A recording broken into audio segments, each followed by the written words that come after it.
ទាំងក្រុមយុវជនទាំងក្រុមកីឡាអរគុណលោកគ្រូសុភាលោកគ្រូអ្នកគ្រូសខំ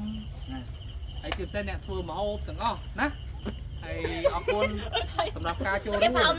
នៅវេលាល្ងាចនេះសង្ឃឹមថាយើងញ៉ាំឆ្ងាញ់ទាំងអស់គ្នាអូខេហើយ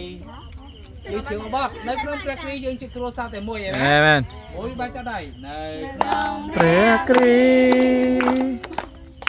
យើងជាគ្រួសារតែមួយនៅក្នុងព្រះគ្រីយើងជាគ្រួសារតែមួយជាងអស់គ្នាអ្នកចេះច្រៀងព្រះគ្រីយើងជាគ្រួសារតែមួយហើយនៅនេះនៅរហូតអស់ដល់នៅក្នុងព្រះគ្រីយើងជាគ្រួសារតែមួយ